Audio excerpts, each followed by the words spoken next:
Good morning. Good morning. Good morning. Buenos dias, mi gente. Yo-yo. Welcome to Daily Discipline number 330. My name is Rob Hoback. I'm happy that you're here. Honored and humbled that you keep coming back. Like for real. So thank you very much. It's a hump day. It's 9/11. It's a work day. I'm late. We got things to do. So let's go. First things first.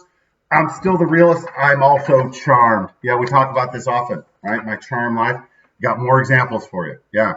And they are a result of the thing that I'm most thankful for today. My thankies are that my Ani is here visiting me.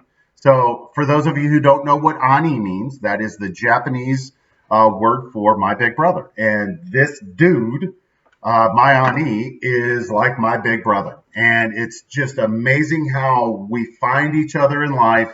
You know, kid from Central Illinois ends up getting this amazing job. Next thing you know, I'm sitting at this a corporation, this huge behemoth, and this guy takes a personal interest in me over the course of a couple of years.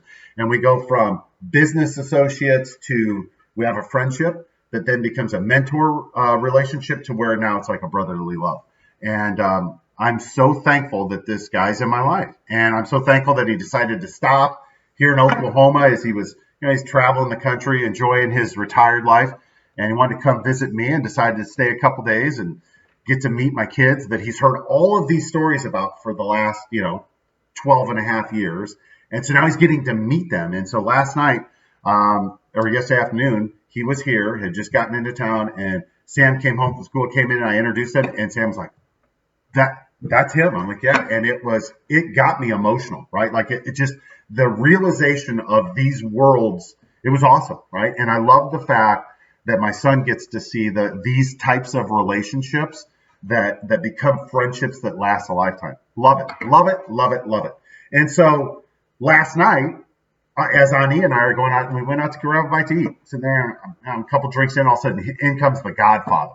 Unexpected. Like, bro, come on over here, sit down. So we sit down and just start chatting and telling stories about all of the amazing things, the experiences that I personally got to experience with my Ani. We're talking trips to, Korea, several of them, trips to New York City where we were, on Wall Street meeting celebrities and billionaires. And I mean, it's just crazy, crazy, crazy, crazy.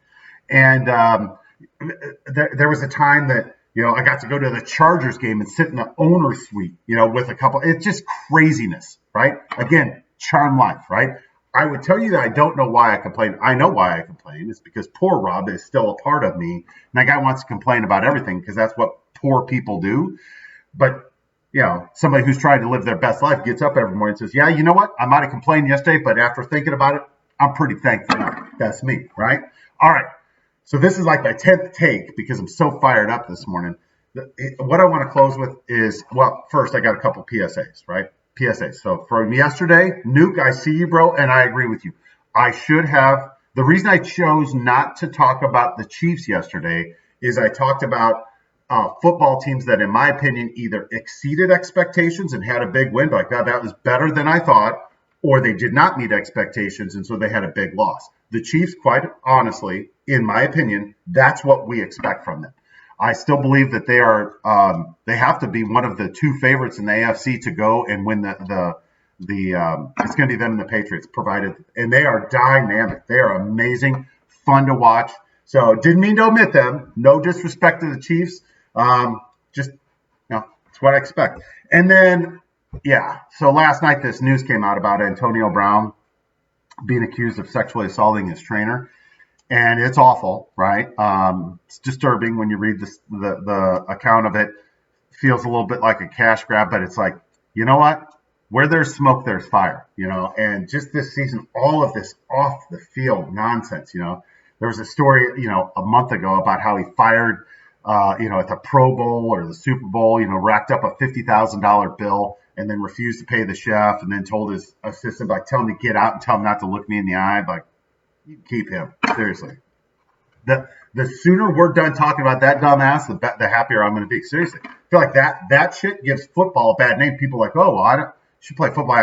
Like, no, most people don't act like that, right? That's a spoiled brat. He is not a representative for everybody else and all the great stuff that comes out of football. All right. Now on to my thought of the day. Never forget, right? Most of us can remember exactly where we were when 9/11 went down, and it was awful, right? And so we just can't ever forget what that was like. I feel like, as Americans, we're very, very forgiving people. And there are people that have leveled up to the point where they can forgive other people who've done awful things to them without an apology. I'm not one of those people. I don't know that I ever will. But more importantly, even if we forgive, we can't forget, right? There are people that want to do harm to us just because we're Americans, because of our lifestyles. It just doesn't make any sense to me. And so, regardless, we need to be vigilant. We need to be diligent in our follow up. If we learned anything in 2001, it was that when people come to you and say, hey, there's a problem over there, you might want to do something about it. So, all of us as citizens, we need to watch out for each other. And if we see something wrong, we got to speak up, right? We can't allow ourselves to become numb to the fact that either we're killing each other or other people are coming in. It's got to stop, right? So never ever forget. Yeah, I won't either. And never forget how awesome your life is, right? I'm sure if you sit and think about all of the amazing things that have happened in your life that you never thought you would experience, you'd be talking about how you're living a charmed life too. With that, I got to go. Hands up, peace out, we're better together. I appreciate you guys stopping by. I'll be back tomorrow morning on a Thursday. Can't wait to see you then. Deuces.